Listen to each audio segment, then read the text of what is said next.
एक चीज़ हम ज़्यादातर लोगों में कॉमन है, वो यह है कि अगर एक दिन भी हम काम पर ना जाएं या हमने उस दिन का काम नहीं किया तो उस दिन की हमारी कोई भी इनकम नहीं होगी।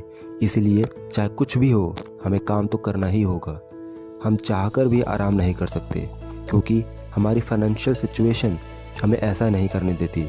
इसी जाल में हम सारी ज़िंदगी फंसे रहते हैं। नमस्कार दोस्तों, एंटरप्रेन्योर्स गाइड में आपका स्वागत है।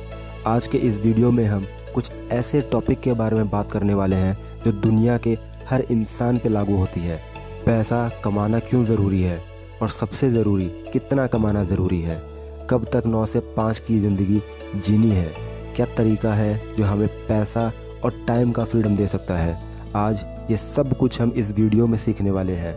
मैंने इस वीडियो में एक बहुत ही इम्पॉर्टेंट बुक के बारे में बताया है जो दुनिया के हर अमीर इंसान ने पढ़ी है, या ये कह सकते हैं कि जिसने पढ़ी है वो अमीर बना है। तो वीडियो लास्ट तक ज़रूर देखें। वक्त के साथ न्यू जनरेशन पहले से ज़्यादा फाइनेंशियली अवेयर और लिटरेट होती जा रही है। इसी के साथ इस बात से भी वाकिफ़ होती जा रही है कि ज़िंदगी भर मेहनत करके बुढ़ापे तक एक मीडियोकर लाइफ जीने का तरीका नहीं है। इसीलिए इस जनरेशन का ज़्यादातर focus early retirement, passive income और फाइनेंशियल फ्रीडम में है।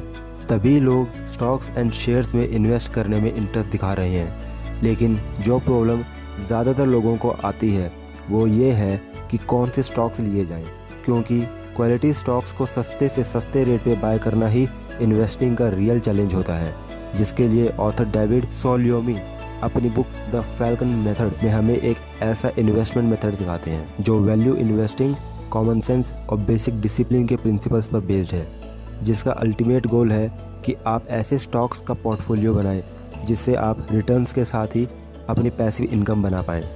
दरअसल फैल्कन एक पक्षी का नाम है जो शिकार करने में माहिर होता है।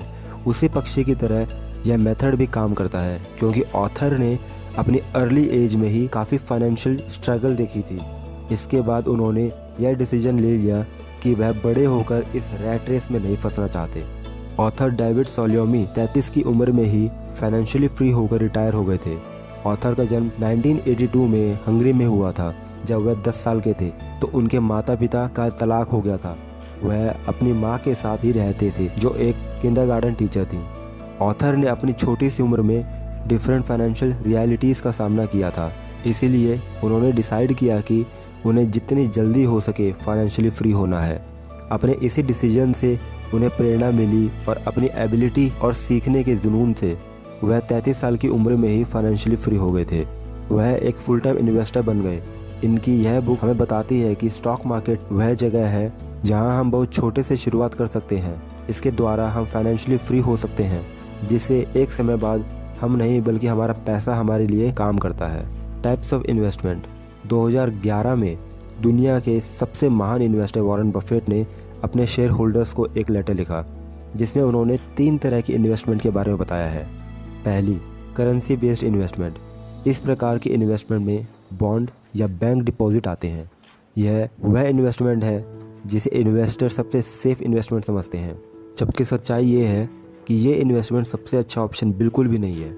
इसका डिसएडवांटेज यह है कि इस पर मिलने वाला इंटरेस्ट इन्फ्लेशन रेट से भी कम होता है।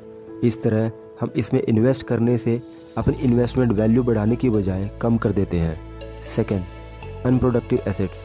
गोल्ड, ऑयल एटसेट्रा इसी प्रकार के इन्वेस्टमेंट में आते हैं। इन्वेस्टर यह सोचकर इसमें इन्वेस्ट करते हैं कि एक दिन उनका दाम ऊपर जाएगा, इस तरह उनकी इन्वेस्टमेंट वैल्यू बढ़ जाएगी। लेकिन यह इन्वेस्टमेंट अक्सर लोगों के घर या लॉकर में ही रह जाती है। जब तक ये इन्वेस्टमेंट इन्वेस्टर के पास रहती है यह कोई फ़ायदा नहीं देती। इनसे केवल तभी फ़ायदा होता है जब इन्वेस्टर इन्हें बेच देते हैं। Third, productive asset. इस प्रकार का इन्वेस्टमेंट सबसे अच्छा इन्वेस्टमेंट समझा जाता है। स्टॉक मार्केट इस इन्वेस्टमेंट का सबसे अच्छा एग्जाम्पल है। वॉरेन बफेट इसी कैटेगरी में इन्वेस्टमेंट की सलाह देते हैं। यही ऐसी कैटेगरी है जो इन्फ्लेशन को पीछे छोड़कर आपको अच्छे रिटर्न जनरेट करके दे सकती है। इसकी सबसे बड़ी विशेषता यह है कि आप बहुत कम कैपिटल से शुरुआत कर सकते हैं।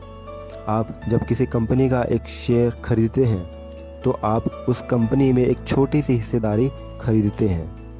जब आप लंबे समय तक उस कंपनी के भागीदार बने रहते हैं तो आपको वहां से आपके कैपिटल पर बहुत अच्छा